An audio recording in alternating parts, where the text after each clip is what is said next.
pas du tout d'accord avec ça. Tu peux pas dire ça alors que dans la même semaine, Lille a gagné à Séville, ce qui est quand même une perf qui, à mon goût d'ailleurs, n'a pas été assez soulignée. Mais c'est peut-être aussi parce qu'ils ont gagné à Séville qu'ils n'ont pas battu Angers. Peut-être qu'il n'y avait plus trop d'essence dans le moteur. Donc je ne suis pas surpris des difficultés lilloises cette saison. Ils ont quand même perdu un joueur clé avec Maignan et un joueur important dans la rotation avec Araujo. Certains joueurs sont loin de leur niveau de l'année dernière. Je pense notamment à Benjamin André et surtout à Yilmaz, qui a gardé son comportement insupportable de l'année dernière, mais qui cette année marque pas de but, donc c'est quand même un petit peu plus chiant. Et voilà, quoi. Et tomber à bras raccourcis sur Gourvenec, c'est vraiment un délit de sale gueule. Je trouve ça nul.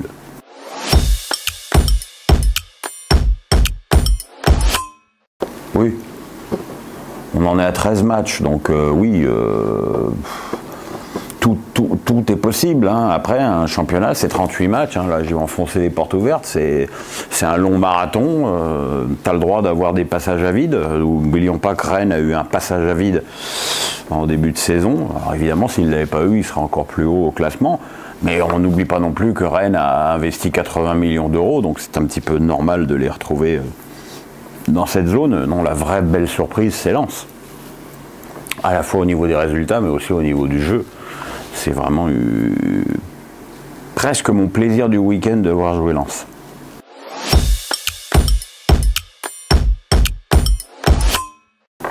Il y a eu tellement de manque de respect, et il avait raison de le dire, Neymar, sur... voilà, on occulte, et quelque part, Messi a un petit peu les mêmes problèmes. Copa América finit tard, reprise tardive, il manque les premiers matchs. Ils sont déjà partis 2 fois, et là c'est encore une 3e fois en Amérique du Sud. Alors ok, ils y vont en avion privé, mais ça ne change pas le voyage, ça ne change pas le décalage horaire, ça ne change pas le niveau climatique, ça ne change pas que tu fais des matchs. Il y a une stat hallucinante, je crois qu'entre les matchs joués par l'Argentine depuis le début de la saison et les matchs joués avec le PSG, il y a 60 minutes d'écart pour Messi. Donc là, il y a un vrai problème de calendrier, surtout comment tu peux obliger des joueurs blessés à aller en sélection. Ça, c'est évidemment, c'est encore une illustration de la guéguerre entre la FIFA et l'UEFA. Voilà, Neymar, il a fini la Copa América fatigué parce que l'équipe du Brésil était sur ses épaules. Il a eu du mal à reprendre, les voyages l'ont fatigué. D'ailleurs, il a été meilleur avec le Brésil qu'avec le PSG dans cette période-là. Et là, depuis 3 matchs, on retrouve le vrai Neymar. Et puis, qu'on soit supporter du PSG ou pas, pour le spectacle, c'est quand même mieux.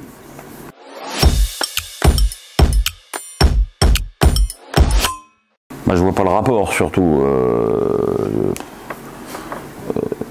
Je rappelle quand même que malgré les élucubrations de certains, l'OM n'a jamais été à vendre. C'est quand même la base. Si tu veux, si un mec arrive chez moi et me dit tiens, je te donne 3 millions d'euros pour ta maison, si je la vends pas, il peut me faire un pont d'or, je la vends pas. Je pense que c'est la même chose. Je pense que Frank McCourt n'a pas envie de vendre, n'a pas envie de vendre le club. Donc, je vois pas de rapport, même si c'est sûr que c'est plus agréable de vivre à Marseille qu'à Newcastle, hein, parce que je ne sais pas qui d'entre vous a déjà mis les pieds à Newcastle, mais c'est rude, hein. C'est très très rude.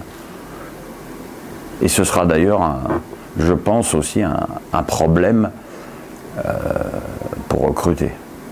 Parce qu'entre vivre à Paris et vivre à Newcastle, il va falloir beaucoup d'oseille, hein.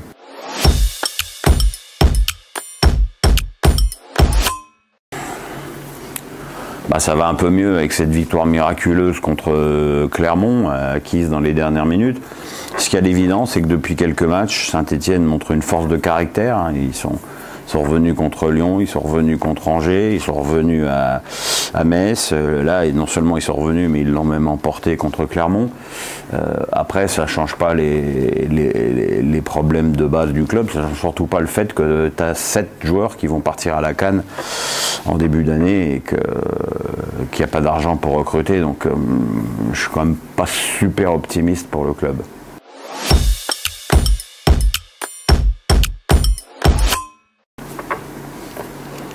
Je pense que si on parle de la défaite à Rennes, il y a plusieurs choses à dire. D'abord que Rennes a fait un match exceptionnel, que Bosch s'est complètement trompé en trifouillant son équipe, en remettant Aouar à gauche, en mettant Toko et Kambi à droite. Voilà. Et il y a eu une faillite défensive. Alors je sais bien que tout le monde est sur les côtes de Dubois, mais bon, on va pas tirer sur l'ambulance malade, comme disait Luis Fernandez, 1792-1824. Mais bon, Boateng ça va pas, Denayer ça va pas. Imaginez si vous n'avez pas un grand Anthony Lopez dans le but, la gueule du score à la fin du match. Donc c'est une défaite qui fait mal aux têtes. En plus elle va faire mal aux têtes pendant 15 jours parce qu'il y a une trêve. Et moi je pense qu'il y a des effectifs meilleurs que Lyon cette saison et que ça va être compliqué pour eux.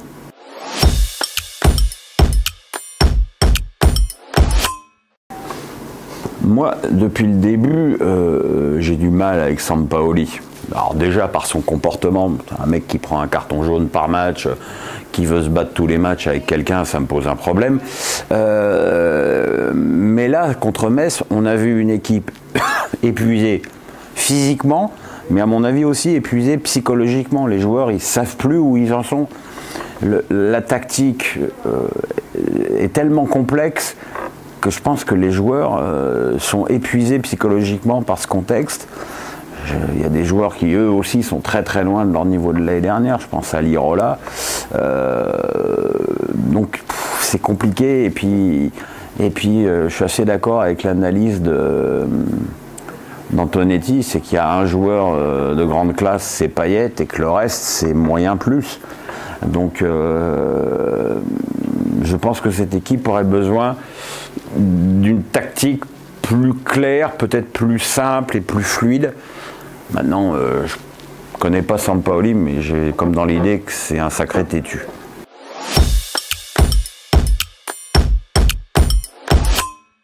Je pense que s'il me renouvelle des matchs comme celui contre Lyon, je vais vite fait acheter un maillot et une écharpe.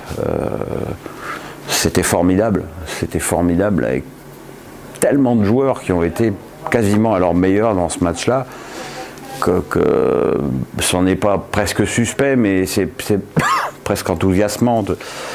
Voilà, j'ai pas vu le même Stade Rennais contre Strasbourg par exemple, mais ni à 3, mais là je pense que le match était très très bien préparé, que Genesio a particulièrement su motiver cette équipe, et que autant ça peut être un match charnière dans le mauvais sens pour Lyon qui doit vivre 15 jours avec ce souvenir, mais autant c'est l'inverse pour Rennes qui a 15 jours de grande sérénité et de grand enthousiasme. Et voilà, c'est une équipe qui a dépensé 80 millions, donc l'avoir en position européenne et peut-être mieux ne serait pas fondamentalement une surprise.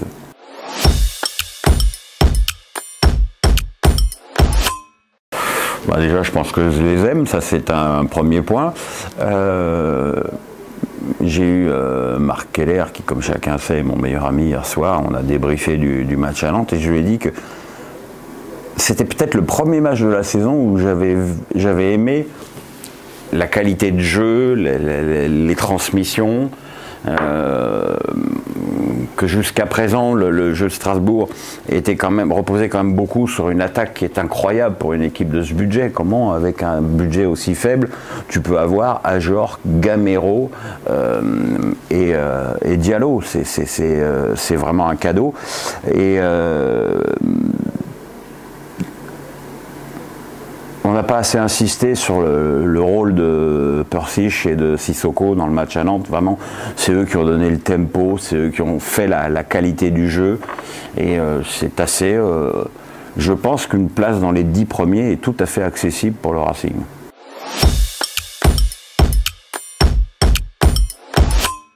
Alors, bon, je vais commencer de façon volontairement provocatrice en disant que je suis chez moi et que je fais ce que je veux.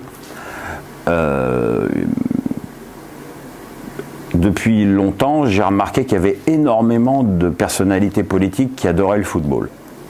Manuel Valls, Nicolas Sarkozy, François Hollande, Emmanuel Macron. et que c'était intéressant de leur donner la parole et de voir voilà, peut-être une autre facette de leur personnalité en s'exprimant sur une de leurs passions, voire leur plus grande passion, notamment pour Sarko. Pourquoi Zemmour en premier? Je l'ai dit à TPMP, parce que c'est le premier qui m'a dit oui. Il se trouve qu'il y a deux personnalités politiques dont j'ai le téléphone portable, c'est Éric Zemmour et Valérie Pécresse. Donc j'ai appelé Zemmour, il m'a dit oui, c'est lui qui a demandé à ce qu'on fasse ça aux 3 obus. J'ai trouvé l'interview de qualité, apaisée. Quand il a parlé de l'attachement de Benzema à l'Algérie, je l'ai repris. Je ne vois pas où il est marqué que tu ne peux interviewer que des gens avec qui tu es d'accord. Parce que dans le cas là, si un jour j'interviewe Anne Hidalgo, Anas Kazib ou Jean-Luc Mélenchon, on va me dire quoi? Donc que je suis une girouette. Et puis j'ai pas entendu, alors on dirait ah, tu donnes la parole à un facho. Déjà facho, faut quand même revenir à la vraie définition du mot facho. Mais on n'a pas dit ça à Ruquier et à Salamé, on n'a pas dit ça aux grandes gueules. Pourquoi moi? Pourquoi moi j'ai pas le droit d'interviewer Éric Zemmour? Donc la liberté d'expression, c'est à la tête du client. Que les gens me disent on ne peut pas le saquer, c'est votre droit. Mais qu'on me reproche moi de faire mon travail et de faire le buzz, non, je suis désolé. J'imagine que si un jour je fais Emmanuel Macron, on dira que je suis à la solde du gouvernement et que je cherche à faire le buzz. Dans ce cas-là, je fais plus rien. Quand je vais faire une star de la chanson, je ferai le buzz aussi. Je fais les interviews. Et surtout, encore une fois, je fais ce que je veux.